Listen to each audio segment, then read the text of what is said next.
La canicule de 2003, les politiques de santé publique et plus récemment la crise épidémique du Covid-19 ont mis sur le devant de la scène les EHPAD. En 2020, publics, privés et associatifs y sont au nombre de 7800 sur l'ensemble du territoire français. Longtemps perçus comme des mouroirs, faisant l'objet d'un EHPAD bashing injustifié, les professionnels du secteur, de l'ordre de 500 000, se battent désormais au quotidien pour revaloriser leur métier et leurs pratiques. Dans cette croisade, la technologie, avec la généralisation du dossier patient informatisé comme le logiciel Titan de Malta Informatique et la démocratisation des solutions de mobilité, smartphones, tablettes, jouent un rôle important au service de l'humain. Chronique d'une vocation, c'est au sein de l'EHPAD Le Sablonnat de l'association Chemin d'Espérance à Bordeaux que nous allons suivre, le temps d'une journée, celles et ceux qui œuvrent au bien-être et au maintien de la qualité de vie de nos parents et grands-parents. Une journée dans la vie d'un résident connecté, c'est maintenant.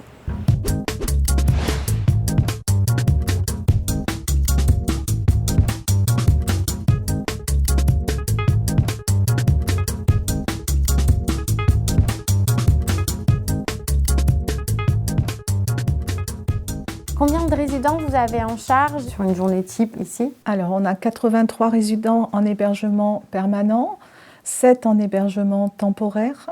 On a 6 places d'accueil de jour et on a un PASA, un pôle d'accueil et de soins adaptés pour 14 places. Pour organiser le suivi de chaque résident et l'activité des soignants, vous êtes donc nombreux, vous utilisez des logiciels?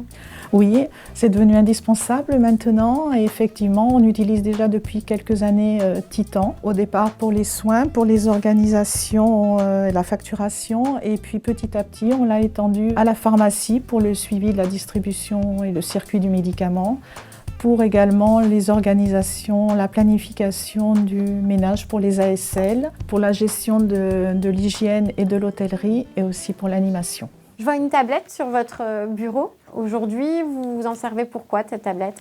Pour la planification des soins, le suivi des soins, la relève également, notamment la relève avec l'équipe de nuit le matin. Donc on balaye ensemble avec l'équipe du matin et l'équipe de nuit toutes les transmissions de la nuit. Notamment, là je peux voir que Madame Adam, ce matin, a eu des céphalées. L'aide-soignante lui a donné sur prescription médicale 1 gramme de paracétamol à 5 heures et qu'à 6 heures, elle était apaisée et non douloureuse. Là, je vais pouvoir planifier en suivant un suivi régulier à chaque passage la nuit, par exemple. L'infirmière monte le matin avec sa tablette pour effectuer tous les soins. Elle a le suivi, les transmissions et l'après-midi également. Il n'y a aucune perte de transmission. L'infirmière a vraiment en direct tous les soins, toute la planification, le suivi du résident. Elle a même accès à son traitement et au prochain rendez-vous. Donc, la tablette remplace totalement l'ordinateur et c'est un gain de temps du coup qui va permettre à l'infirmière de passer plus de temps auprès du résident.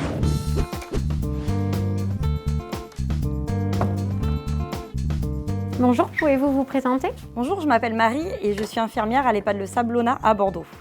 Comment est structurée votre journée en tant qu'infirmière?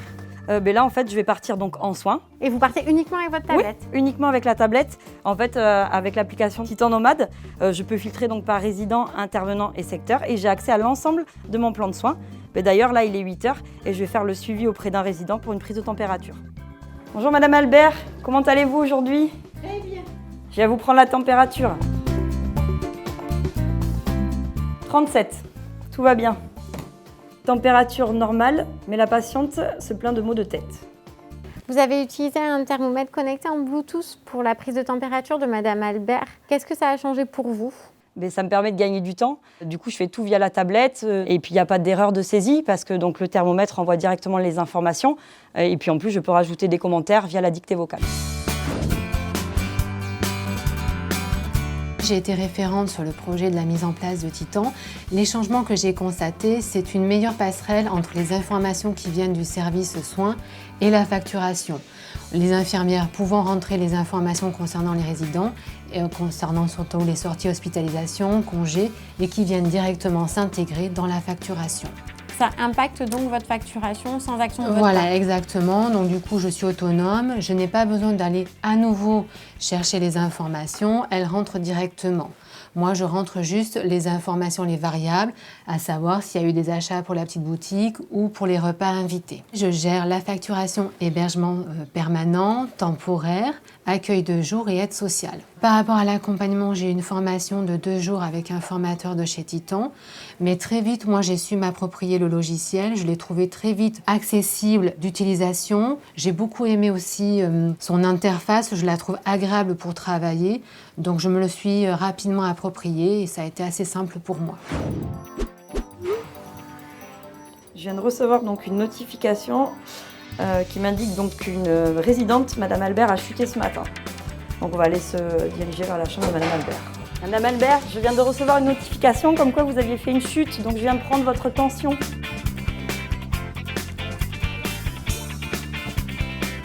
Madame Albert, votre tension est élevée, donc je vais planifier une téléconsultation avec votre médecin généraliste. Je reviens.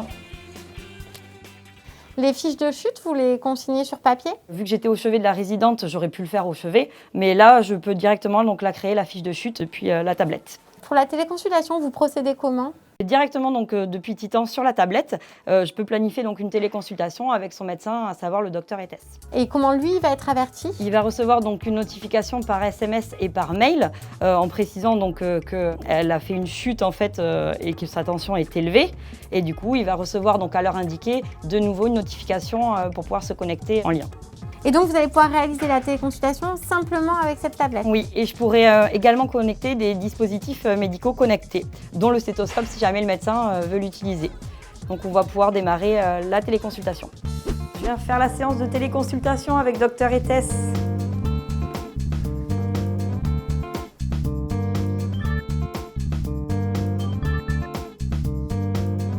Bonjour docteur. Bonjour. Je suis en compagnie de Madame Albert qui a chuté donc ce matin et qui a une tension élevée. D'accord. Donc je vais vous demander de brancher le stéthoscope pour que je puisse avoir des éléments d'auscultation.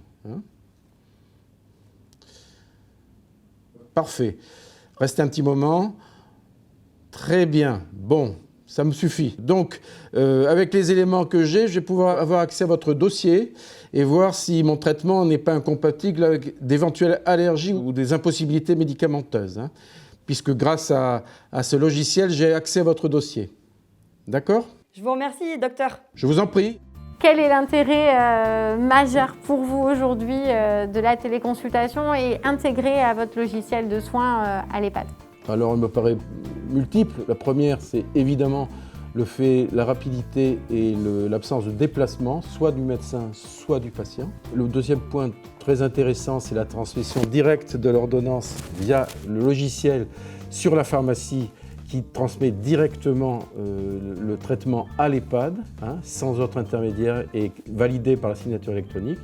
Et enfin, le troisième intérêt, c'est l'envoi de la feuille de soins électronique pré-remplie directement à la CPAM sans vraiment s'en occuper. Vous consultez votre messagerie? Oui, mais là, je suis en train de prendre une photo parce qu'il y a une flaque et du coup, ça peut être dangereux pour les résidents.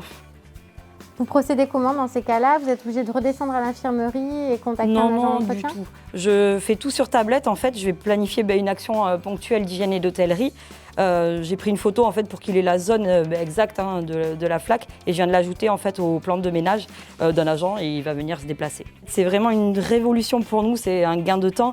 Elles ne prennent pas de place. Vous voyez sur le chariot, on peut consulter donc, le dossier du résident, on peut ajouter des suivis, des surveillances, effectuer donc, des suivis de plaies justement avec des photos. Donc au final, même pour les plaies, vous n'avez plus besoin de remplir des formulaires? Exactement, en fait, je fais tout sur la tablette, je peux prendre en photo, mesurer la longueur, la largeur, ça permet vraiment un suivi précis justement des plaies.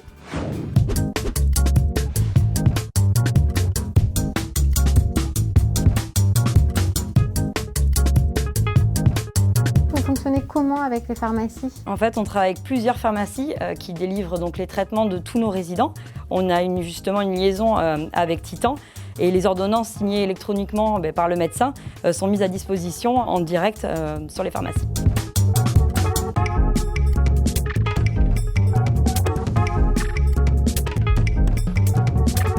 Pourquoi avoir choisi de mettre en place un système de PDA? Donc ça permet en fait une sécurisation complète du circuit du médicament avec une double validation via le semainier et la tablette.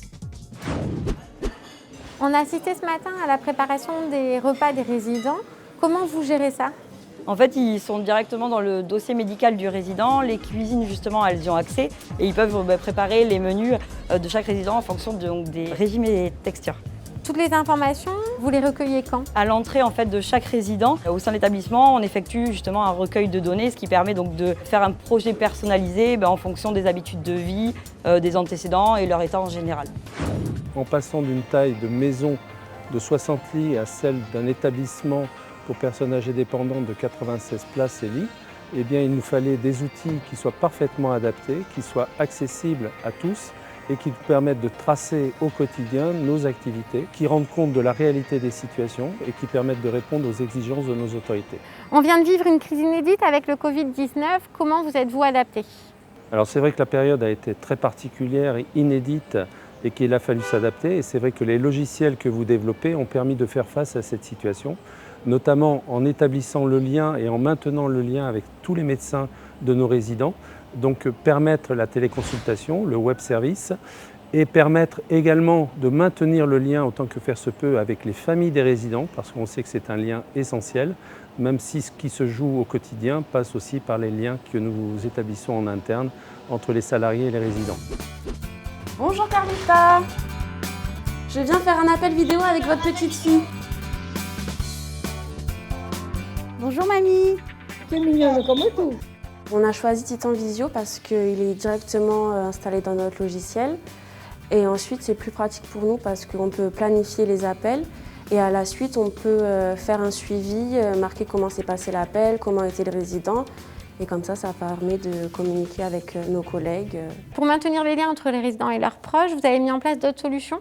Oui, alors on a un réseau social privé qui s'appelle Titan Web Entourage. C'est comme un réseau social classique, style Facebook, où les familles peuvent mettre des photos de leur famille et nous, parallèlement, on peut aussi mettre des photos des activités.